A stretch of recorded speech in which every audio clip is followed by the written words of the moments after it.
Well, I want to say thank you for agreeing to this interview. Yeah. Can you tell me a little bit about yourself professionally?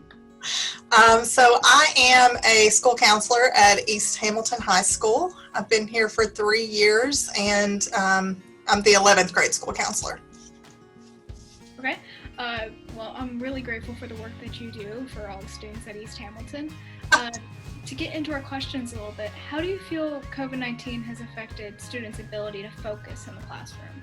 Sure. So COVID-19 has affected families and schedules on a day-to-day basis. So students may be tasked with varying ranges of responsibilities at home that will take them away from their studies, unlike an academically concentrated campus environment. Online schooling is the best alternative to in-person classes given the circumstances, but the need to rapidly transition to this learning environment has left students vulnerable. So it's next to impossible to expect teaching and learning to occur in a crisis without attending to our emotions. Right. I completely agree with you. Going off of that, what do you feel students themselves could do to help focus in this stressful time? Sure. So my advice to all my students during any stressful situation is only focus your attention on the things that you can control. Students or teachers cannot control the crisis situation, nor how it is handled in the school building, like going virtual, wearing masks to school, etc. The only thing that we can control in the academic situation is coming to school and doing our job. So to make that easier, especially in stressful times, we have to get back to the basics. So that's time management, organization. Students have to be active participants in class, such as asking questions when they do not understand, which are all things that we can control. So studies actually also show that practicing acts of gratitude can actually change your brain to focus on the positive and help you feel more at ease in times of stress and uncertainty. And an easy way to do that is to intentionally think of 3 things you are grateful for each day and share that with a family or friend. Right. I mean, I very much like the fact that you're trying to help students focus on positive things. That can be very hard right now, just with overwhelming stressors. And in that, do you have any mental health concerns with your students so far this year? Well, worry and anxiety during this period would be expected and is a normal response. Students' adjustment to the new school format, whether it's remote or hybrid, would vary a lot based on age and a student's individual personality or temperament, as well as the family's overall experience of the pandemic. In younger students, psychological distress might manifest as new or worsening behavioral problems. Symptoms such as aches and pains or changes in sleep or appetite. For the older kids, it can also experience symptoms as well as fear, nervousness, stress, irritability, and hypervigilance. In the academic context, symptoms could include difficulty concentrating, difficulty with motivation, or school refusal, which I've seen a lot of. That's interesting. I didn't know on the school refusal side of things. Yeah. Going off, you said on younger students experiencing this differently. What would you say is the most difficult change at the high school level for adapting to this school year? Well, for me personally, I'll start with, and I feel like especially for our at-home students, it's been setting boundaries. So working in a virtual world, for me, I have trouble knowing when to shut it off and leave work, at home and leave it at work, which sometimes is on my dining room table. We've been out for a couple days, and that's where I work, and sometimes it's difficult for me to just leave it there because I know I can always go back. So being accessible 24 hours a day can also be daunting. Students and adults have to be able to decompress. For students, what I hear is that they do not have good study habits, so the focus is not there, and learning in this type of environment isn't what they thought. So it takes discipline to be an online student. So those are, some of the most difficult changes, I think, is what we are facing this school year. Absolutely, I completely agree. And you mentioned on, you're having it on your dining room table. You set it there, and that's where you work, and the rest of the house is dedicated to the home. What would you suggest for the at-home students who are having trouble with that?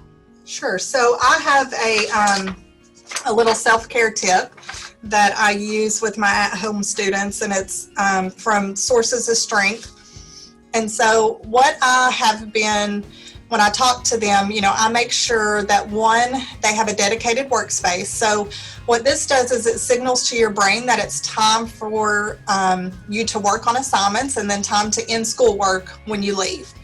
The second thing is to set school hours. So setting a time every day that is just dedicated to your schoolwork. So this means turning off your social media, your Snapchat, Instagram, TikTok. Do not open these during dedicated school hours. Number 3 is having a routine and writing it down. Number 4 is taking breaks during your day. So make sure you step away from your schoolwork. Go eat lunch. I know you guys have to be there from a certain time and in class, but make sure that you're taking those breaks. We're hearing a lot now about Zoom fatigue, and I believe that's a real thing. We all need breaks and, of course, do it at the appropriate times. It's important to practice healthy activities, so going outside of school hours, such as sports, journaling, music, etc. Do something else besides school. Number 6, checking in with a positive friend. So reaching out to someone each day and having a non-school related conversation. And number 7, I can't stress enough for adults, for students especially, is getting enough sleep. So schooling from home can impact your sleep patterns, and it's recommended that students, adolescents get 8 to 10 hours of sleep. Those are all wonderful tips, and honestly, I thank you for your recommendations. In school, for students who are attending physical school right now, what would you say has changed so far in the 2020-2021 school year? So at East Hamilton, I still hear students talking and laughing, and I see them socializing, socially distancing still, but being able to social interact with each other is important. So we're still talking and we're still laughing. So that's promising to me to still see those actions that are taking place. My fear is that our at-home students may feel left out. The classroom environment is different, and we're trying to navigate that the best way to make everyone feel as comfortable and normal as possible. Okay. Going off, you said the classroom environment is different. Would you consider this new environment stressful at all? So I would only consider it stressful because of the unknown. So will we be on campus tomorrow? Will we be virtual? What happens if I get sick or someone else gets sick? Is Zoom going to work today? For parents, I know that it gets even more stressful because they're also trying to learn along with us. They also have the added responsibility of their own responsibilities like work or childcare and figuring that out. But for me, school is school. So the concept of learning and what is taught doesn't change. However, I believe we do need to be paying more attention to the social emotional learning side of our students more than ever this year. And again, I believe it all goes back to just focusing on those things that we can control, especially in the classroom and the school environment. Thank you. That's very interesting insight, especially I'm sure you see it all over the school. What would you say is the most pressing issue for students in this school year? So I believe that the most pressing concern for students this year is learning how to be adaptable and flexible to changes. Also, because of this pandemic, the ugly truth of equity is coming to light. We have students who are still without internet access. We have parents who would like to keep their students home because of health concerns, but for whatever reason they can't. So that makes it harder to learn and can put more stress and pressure on students. Yes, absolutely. I mean, we're starting to see those issues come to light more than ever. Do you have any advice for parents and teachers for this school year? I would say to give each other grace. And I know that word has been thrown out a lot these past few months, but it's true.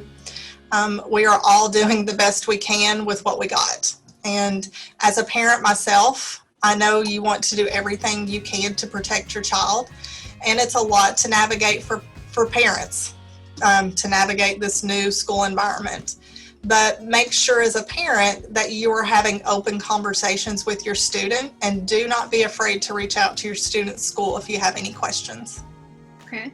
And finally, just to wrap everything up, do you have any other advice you'd like to give to students or parents or others throughout the county? You know, I think in times like this, one, we need to remember self-care, setting boundaries, and most importantly, working together. I think if there ever was a time where the phrase "it takes a village" means something, it does right now. Thank you. I appreciate all your insight, and thank you again for having this interview. I hope you have a wonderful day. Thanks. You too.